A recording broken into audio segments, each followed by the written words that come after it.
es algo que yo aprecio, reconozco y que también asumo como una responsabilidad, porque nosotros en el equipo de trabajo siempre partimos de una premisa.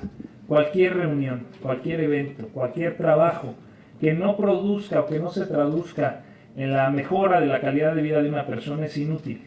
Y para mí es una responsabilidad que ustedes estén presentes aquí y que de todo lo que hagamos, de los acuerdos que se alcancen, de los trabajos que se realicen, tengan un seguimiento y puedan tener un resultado.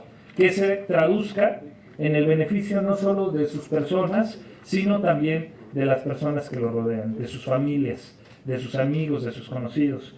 Entonces, de verdad aprecio mucho, con mucho cariño les digo que para mí es un honor que se encuentre cada uno de ustedes aquí presente y que hayan dedicado este tiempo, que hayan confiado en nosotros para acudir al evento. De verdad, muchísimas gracias. También, por supuesto, nos comentan que dejó un viaje allá en Cancún, seguro el clima estaba excelente, la playa perfecta, pero me agradezco mucho también a Roberto del Real que esté presente el día de hoy, a todos los que nos honran con su presencia, a Rubén Barrera, también es un honor siempre trabajar contigo, a Lidia Cobian, también, merci beaucoup, que se encuentra aquí. También a Roberto Almaraz González, a Sael Enrique Trinidad, por supuesto, que este evento lo viene preparando también él desde hace mes y medio, tratando de conseguir a los ponentes que con su experiencia puedan aportarles más a cada uno de ustedes. Todo mi reconocimiento también para su hijo y por supuesto también a Roberto Almaraz. Muchas gracias por su presencia. Quisiera yo comentarles antes de entrar en materia, voy a hablar corto, no va a ser muy largo mi discurso, pero quisiera comentarles que el emprendimiento a veces está contextualizado de manera incorrecta, o al menos así lo percibo yo. Creo que en nuestro país y en general en el sistema económico que predomina en el mundo, se favorece la acumulación de riqueza. Y eso a veces nos ha conducido a que nos volvamos, algunos de nosotros, un poco mezquinos o un poco egoístas y dejemos de pensar en el prójimo. Creo yo que aparte está comprobado científicamente, por ahí la Universidad de Pensilvania hace tiempo hizo un estudio en donde demostraron que la pura exposición de una persona a un billete lo volvía un poquito más egoísta. La prueba consistía en que pasaba una persona, tiraba unos lápices o algunas cosas, y la gente que había sido expuesta a un billete, por la sola exposición a ese billete, ayudaba menos que aquellos que no fueron expuestos al billete. Y realizaron algunas otras pruebas, y con gusto ahí está la bibliografía y la compartimos para que la conozcan, pero entonces eso nos conduce a una cuestión, que normalmente al sistema económico en que vivimos se le ha calificado como un sistema egoísta, que ha generado en nuestro país además una brecha increíble entre los que tienen mucho y los que tienen poco. Entonces, este taller que va dirigido a próximos empresarios, porque la finalidad que tenemos es que cada uno de ustedes se convierta en un empresario exitoso, podría parecer una contradicción. Y decir, oye, pero ¿cómo si tú consideras que ese sistema económico puede llegar a ser egoísta? Yo creo que más bien lo que hay que cimentar es en nosotros, cada uno de nosotros, que el éxito personal va ligado también, o está estrechamente vinculado a la facultad que tengamos de mejorar la vida de los que nos rodean. Entonces, tenemos que ser empáticos. Por eso, para mí es un honor que muchos de ustedes pertenecen a la Asociación de Profesionistas y Empresarios de México, a la PEM, en donde, como ya comentó Rubén Barrera, se prestan servicios sin fines de lucro. Todo lo que escucharon, todos los mercadólogos que ayudan a empresas a generar su imagen corporativa, a las estrategias de mercado, todo eso que escucharon, ellos lo realizan sin fines de lucro, nunca cobran, nunca cobran. Rubén Barrera mismo, que preside la PEM aquí en la Ciudad de México, trabajando en una empresa tan importante como América Móvil y Ericsson, aporta todos sus conocimientos, los mismos conocimientos que aporta esas empresas para agregar valor a lo que ellos hacen, también lo transmite a personas que ni siquiera han iniciado un negocio. Entonces, por eso todo mi reconocimiento, y para mí es un honor colaborar con ustedes en este foro. Muchísimas gracias. Un aplauso para Agapen, de verdad, por ese esfuerzo que hacen, porque así están los médicos, así están los empresarios y así están los abogados. Quisiera yo comentarles que, ya entrando en materia, una disculpa que me haya extendido, pero también es para dar lugar a que llegue también otro de nuestros invitados, el senador Madero, que nos comentó que tuvo otro evento y es probable que llegue un poquito retrasado. Pero México, cuando nosotros analizamos incluso nuestra historia, o sea, desde el México prehispánico, nos damos cuenta que la innovación es una característica muy particular de los mexicanos. O sea, nosotros vemos en la arquitectura de las construcciones prehispánicas, en las técnicas, ingeniería hidráulica que se utilizaba, en su astronomía, en la elaboración de medicamentos herbolarios y en muchas otras muestras más de cómo nuestra cultura o nuestros antepasados siempre también tenían esa característica particular de poder innovar. Miles de mexicanos se han destacado en el mundo por las innovadoras que son sus aportaciones, que además normalmente siempre han redundado en el mejoramiento de la calidad de vida, que es lo que comentaba hace un momento. Muchas veces pues no conocemos el nombre de todos ellos, muchas veces son ingenieros que de manera muy humilde realizan su trabajo sin buscar nunca protagonismos, y entonces sus nombres no pasan a la historia o pasan a la historia y pocos los conocen. Entonces, por ejemplo, nosotros veíamos a un caso muy particular que a mí me llamó la atención. Yo estoy en la Comisión de Asuntos Migratorios y Fronterizos, y van a decir, ¿qué se relaciona la migración con todo esto que estoy platicando? Pues Everardo Rodríguez Arce y Luis Romero en 1904 crearon la primer máquina tortilladora. Ellos hacen una innovación, porque el emprendimiento va muy ligado a la innovación, y de repente generan una máquina que hace tortillas. Y eso, en la actualidad, redundó en que los hábitos alimenticios de los americanos se modificaran. Desde 2010, no sé si habían escuchado ese dato, pero desde el 2010 los americanos modificaron sus hábitos alimenticios y ahora se venden o se compran y se consumen más tortillas en Estados Unidos que pan blanco. O sea, hasta 2010 los americanos en sus desayunos, en sus comidas, consumían más pan blanco, y a partir de 2010 para acá consumen más tortilla. Imagínense cómo va afectando no solo en nuestro país, sino también esas innovaciones van afectando la vida de las personas que viven en otros países. Igual después de 1904, como 36 años después, el ingeniero Guillermo González Camarena, que inventa el sistema tricromático de secuencial de campos, que termina siendo también la televisión a color. O sea, tenemos antecedentes de mexicanos exitosos que han innovado y que han tenido un impacto mundial.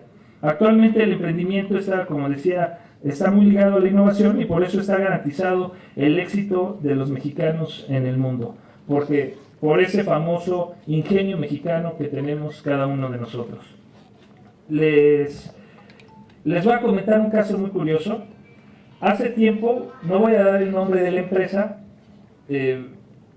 porque no quisiera quemarla aquí, pero un compañero, un amigo, me dijo, mira, había una máquina que necesitaba un chip especial para funcionar, y ese chip, esta empresa que es transnacional, tenía que traerlo desde San Francisco, y entonces la producción se paró, no podíamos continuar, y obviamente eso estaba generando una pérdida.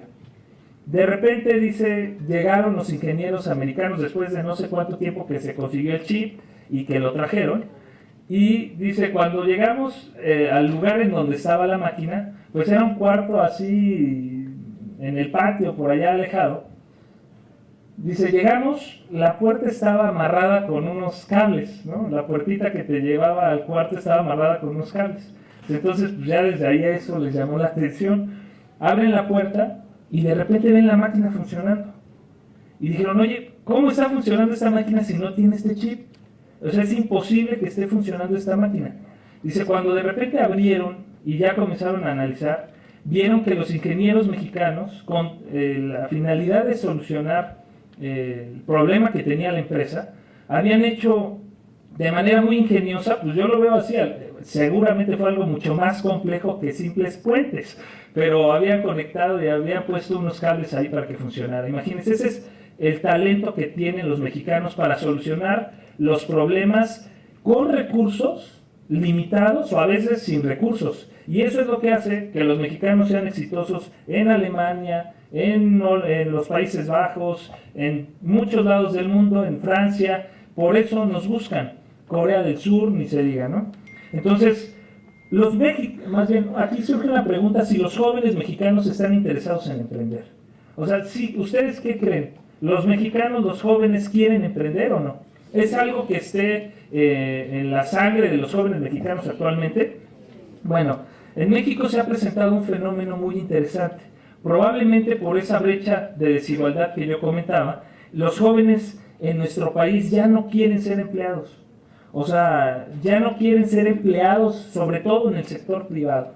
Muchos de ellos ya no quieren tener un jefe.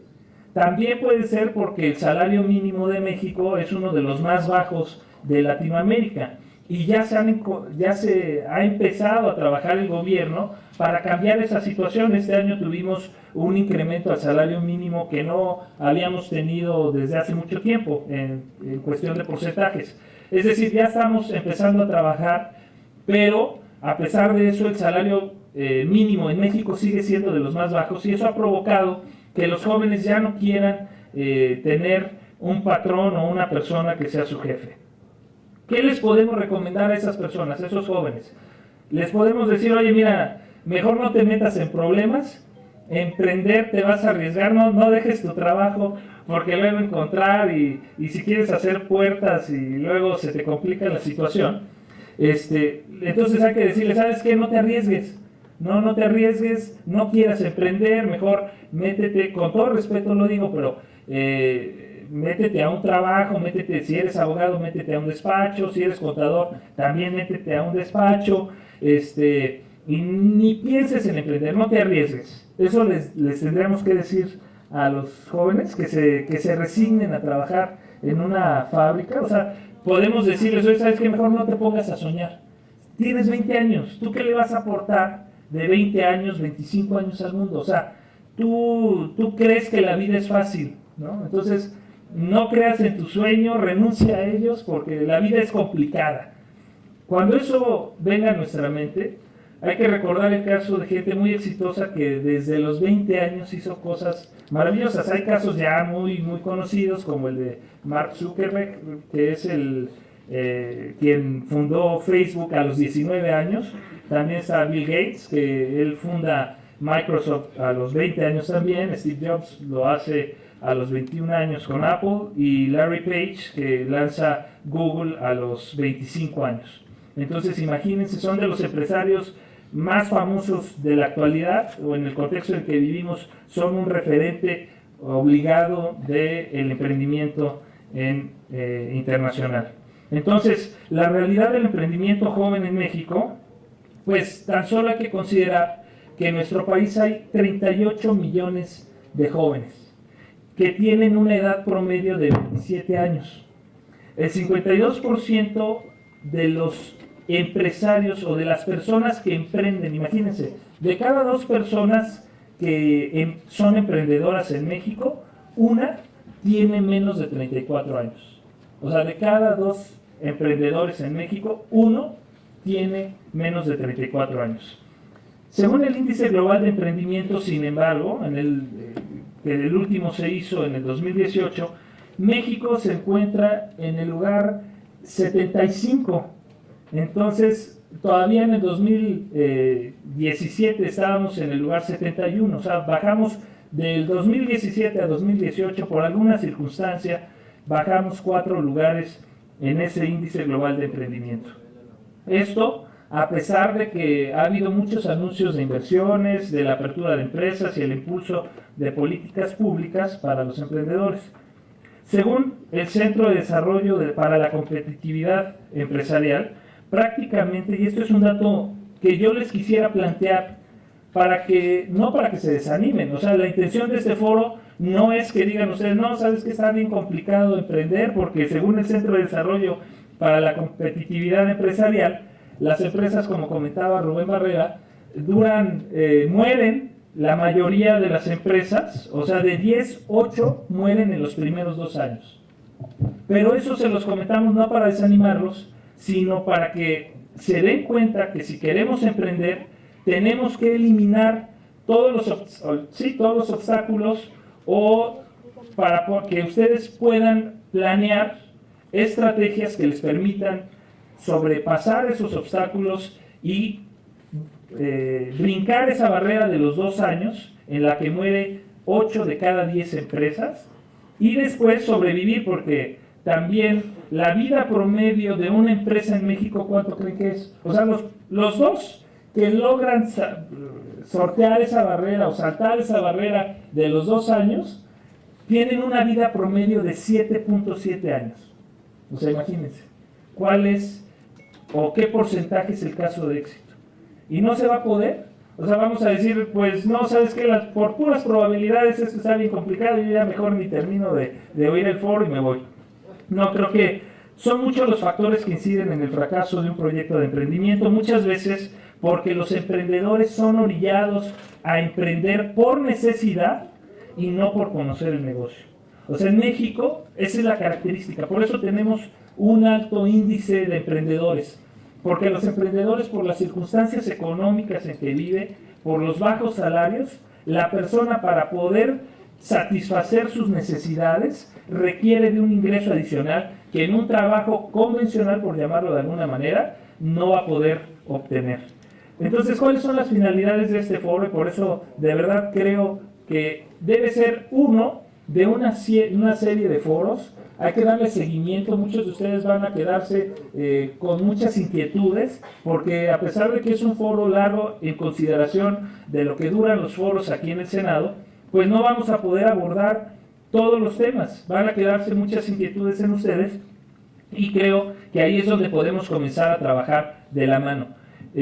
Las finalidades que buscamos con este foro, primero, es compartir los consejos de los empresarios exitosos que hoy nos acompañan y los especialistas en la materia, para impulsar el espíritu emprendedor que ustedes ya tienen en su persona. También motivar aquí veo a varios amigos, a varias personas que son empresarios de pequeñas y medianas empresas, y la finalidad es que ellos puedan incrementar su productividad y también acceder a mercados extranjeros. Y por último, creo que en esas 3 finalidades es recoger las inquietudes de los expertos para generar, desde mi parte, de mi responsabilidad, los marcos normativos y las condiciones necesarias para que los órganos del poder público no sean vistos como un estorbo al emprendimiento, sino como un aliado estratégico para lograr el éxito de los mismos. Hace unos días vino Jerry Sanders, que es el presidente de la Cámara de Comercio de San Diego. Él es un republicano, y a pesar de que la política republicana en estos últimos tiempos se ha endurecido un poquito en cuanto a la cuestión migratoria, y ahorita traemos un debate acerca de las amenazas del presidente de Estados Unidos de querer cerrar la frontera, pero a pesar de eso, decíamos en esa reunión con ellos que la realidad política es una, y la realidad, y decía una senadora, la realidad real, pues es completamente distinta. O sea, mientras el discurso político menciona que los países están separados, la gran actividad económica que hay entre los países es impresionante. Yo les comentaba que México dejó de ser con Estados Unidos una simple parte de un contrato distinta a la de Estados Unidos, para convertirse ambos en socios que están vendiéndole ya a terceros. Las cadenas productivas ahora están vinculadas directamente con Estados Unidos, y aquí les mandamos y allá lo terminan de hacer el producto y se termina yendo a otro país, a Asia, a Europa. Entonces, yo tengo la certeza de que fomentar el emprendimiento es clave para el crecimiento del país, para beneficio de todos sus habitantes.